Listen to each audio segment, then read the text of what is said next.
हरे कृष्णा, राधे राधे।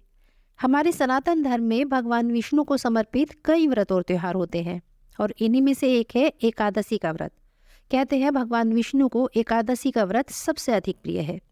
हमारे धार्मिक ग्रंथों के अनुसार इसी एकादशी पर भगवान विष्णु के शरीर से एकादशी की उत्पत्ति हुई थी और इसी एकादशी से एकादशी के व्रत रखने की परंपरा शुरू हुई थी।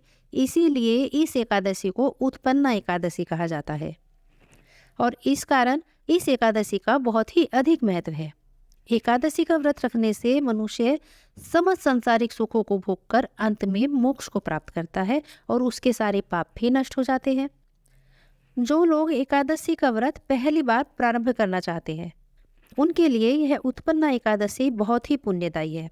वे लोग इसी एकादशी से अपना नया व्रत प्रारंभ कर सकते हैं। परंतु इस बार एकादशी व्रत की तिथि को लेकर बहुत ही ज़्यादा कन्फ्यूजन बना हुआ है। तो आइए आज की इस वीडियो में जानते हैं कि एकादशी उत्पन्ना एकादशी का व्रत कब रखना चाहिए और एकादशी के व्रत का पारण कब करना चाहिए। तो देखिए, 8 दिसंबर दिन शुक्रवार को जो एकादशी होगी वह एकादशी दशमी युक्त एकादशी रहेगी और 9 दिसंबर दिन शनिवार को जो एकादशी है वह द्वादशी युक्त एकादशी रहेगी।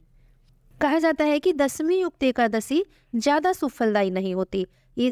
अगर हमें इन दो एकादशियों में से किसी एकादशी का चुनाव करना है तो द्वादशी युक्त एकादशी का ही चुनाव करना चाहिए। द्वादशी युक्त एकादशी ही ज़्यादा सुफलदायी होती है। तो आइए जानते हैं कि हमें किस दिन व्रत रखना चाहिए। तो हमें 9 दिसंबर दिन शनिवार को ही एकादशी का व्रत रखना ज़्यादा उत्तम होगा, क्योंकि कई बार लोग व्रत तो रख लेते हैं परंतु उन्हें इस तरफ ध्यान ही नहीं जाता कि व्रत का पारण कब करना है, क्योंकि एकादशी के व्रत का पारण भी पारण के शुभ समय में ही करना चाहिए। तभी एकादशी का व्रत पूर्ण फल प्रदान करता है। व्रत का पारण हरिवासर के समय में बिल्कुल नहीं करना चाहिए। द्वादशी तिथि शुरू होने के बाद के शुरुआती 4-5 घंटे हरिवासर के होते हैं, मतलब भगवान विष्णु की पूजा और दान पुण्य करने के लिए होते हैं और उस समय में हमें अपने व्रत का पारण नहीं करना चाहिए। उसके बाद व्रत के पारण का शुभ समय शुरू होता है। उसी में अगर हम अपने व्रत का पारण करें तभी एकादशी का व्रत पूर्ण फल प्रदान करता है। और कई बार यह व्रत दोपहर के समय पड़ जाता है। ऐसे में व्रत पारण के लिए बहुत लंबा समय हो जाता है। इसलिए व्रत रखने से पहले तिथि के समय का ध्यान जरूर रखना चाहिए।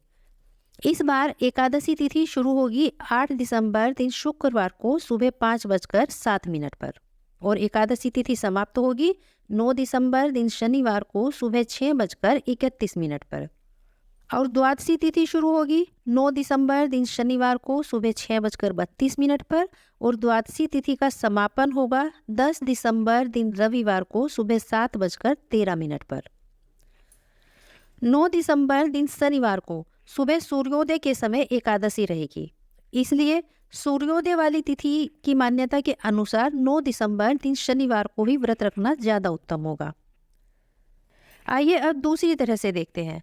जो लोग दशमी युक्त एकादशी यानी कि 8 दिसंबर को एकादशी का व्रत रखेंगे उनके पारण का समय रहेगा 9 दिसंबर दिन शनिवार को सुबह 1:05 से 2:30 तक और जो लोग 9 तारीख दिन शनिवार को द्वादशी युक्त एकादशी का व्रत रखते हैं उनके पारण का समय रहेगा 10 दिसंबर सुबह 7:02 से 7:13 तक।